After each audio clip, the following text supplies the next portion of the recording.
Playoff baseball is here once again, and my goodness, that went fast. I felt like it was just yesterday that the Yankees were just in the World Series getting embarrassed by the Dodgers. Felt like it was just yesterday. But listen, new postseason, everybody. Postseason 2025. The Yankees are going to kick this one off against the Boston Red Sox. Max Fried versus Garrett Crochet.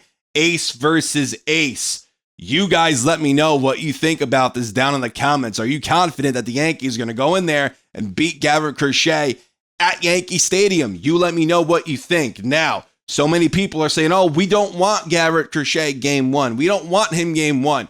Well, listen, the Red Sox don't want Max Fried game one either. Now, Max Fried this season had one heck of a season, 19-5 with a 2.9 earned run average, almost 200 innings pitched. He was an ace for us. He stepped in there when we needed him to. When we lost Garrett Cole, he stepped in there to be our ace, and he was marvelous. Now, what are his numbers versus the Red Sox? So June 15th of this year, he lost the game, but he pitched a good one. 7 innings, he gave up 2 earned runs, 9 strikeouts. Then August 22nd, another game against Boston in New York, went 6 innings, gave up no runs, so 6 scoreless innings. And then his most recent start versus the Red Sox went 5 1/3, 2 earned runs, and he won that game. Now, Garrett Crochet, everybody's afraid of him. Listen, Crochet's awesome. He's great. I wish the Yankees had him. But his most recent start versus the Yankees, he gave up 3 earned runs. And then June 7th versus the Yankees earlier this year, the Yankees hit him a little bit. They scored 5 off of him in 6 innings. So the Yankees are no slouch either, man. They're no slouch either.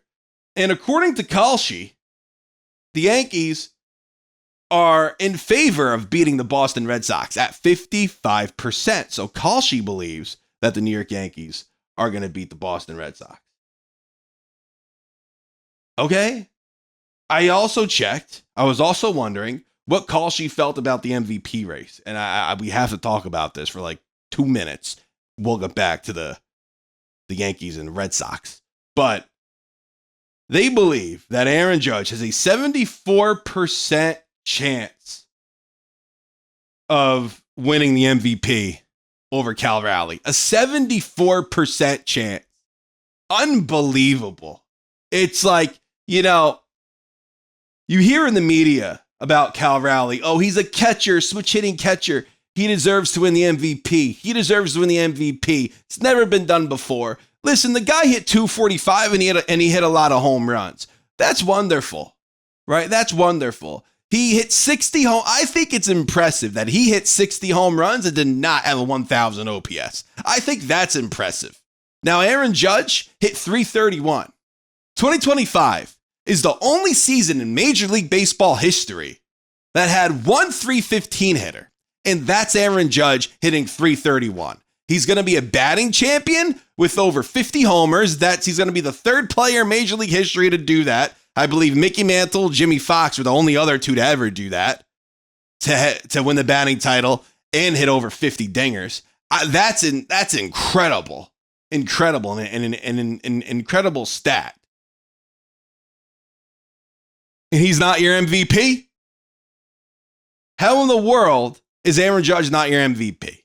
So Kalshi believes Aaron Judge at winning the MVP. If you go on the site, use code THESHIFT to support the channel. That would mean the world to me. But listen, Aaron Judge, in my opinion, is the MVP, number 1. And number 2, I think his hot streak is going to leak into the postseason. First of all, it has to. It needs to. The Yankees are in desperate need of that. Because last year, he didn't show up. And this year, they need him to show up. And he is scorching hot. So maybe him playing and consistently playing in this wild card series is good for him. It's just the Yankees have to play extra baseball. And you never want that either. You don't want them to play an extra series to get to the World Series. Unfortunately, that's how it's panning out for them right now. But in game 1, the Yankees are going to have Austin Wells in the lineup going against Garrett Crochet. And Austin Wells He picked it up towards the end there, but he did not have the year that I envisioned for him. He hit 219, 21 homers, 71 RBI with a 712 OPS. It was pretty good behind the plate, but in my opinion, kind of had a disappointing season. He's going to get the start versus Garrett Crochet. And Paul Goldschmidt, another one who had a really great year versus left-handed pitching, and that's really what the Yankees got him for when they signed him. Paul Goldschmidt, 336 batting average, 7 home runs, 16 RBI, and a 981 OPS versus left-handed pitching. Are you kidding me? Crushed them this season. Crushed them. His numbers are absolutely silly because if you look at his right-handed numbers versus if you look at his numbers versus right-handed pitching, it was 619 OPS, 247 batting average. So he absolutely mashed against left-handed pitching, and him getting the start shouldn't shock you. But one name who is omitted, and listen, you just ran out of positions at that point.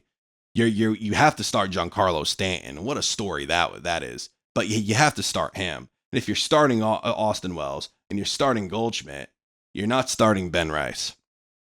And Ben Rice, 26 homers, 255 average, an 836 OPS for Ben Rice. He earned his spot on this team, obviously, number one, and number two. I mean, he's gonna be an everyday player for the Yankees next year. Right? Whether that's at first base, whether that's at catcher, whatever the Yankees decide to do this offseason, he's gonna be on your opening day roster as a starter. It doesn't matter. I don't like this Pete Alonso chatter. You can relax with that. Pete Alonso had a good year, but he's a more expensive version of Ben Rice. He is. He's a more expensive version of Ben Rice. And Ben Rice is just fine. Love the kid. Think he's a really good ball player. Give him the opportunity. He earned the opportunity to be an everyday player for the Yankees. Do not take that away from him. However, in game 1 versus the Red Sox, they did take that away. They unfortunately did take that away from Mr. Ben Rice. But he had a fantastic season, and no one should forget that. Game 1, you have Max Fried. Game 2, you have Rodon. Game 3, Cam Schlittler. Cam Schlittler this season had a really, really good year, really good rookie season. And he pitched to a 2.96 ERA, 14 starts for the Yanks, 73 innings pitched, 84 strikeouts. Schlittler went in there and did his thing. And he earned himself a Game 3 start versus the Red Sox. So if it goes past Game 2 and the Yankees can't seal the deal in Game 2, Game 1, Game 2, well, Game 3, they're going with Schlittler.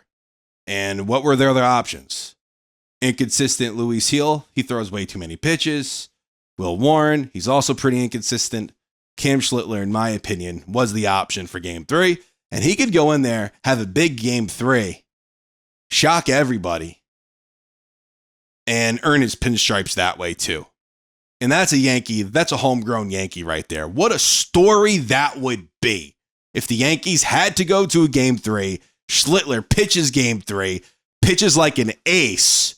I don't care about this expected ERA garbage. Really don't care for it. His expected ERA is like 3.7. He pitched to a 2.96 ERA this year. He was marvelous this season. Absolutely marvelous. And he earned it. He 1,000% earned it. But you guys let me know in the comments, how do you think the Yankees are going to fare versus the Red Sox? You let me know. Thank you guys so much for watching. Take care.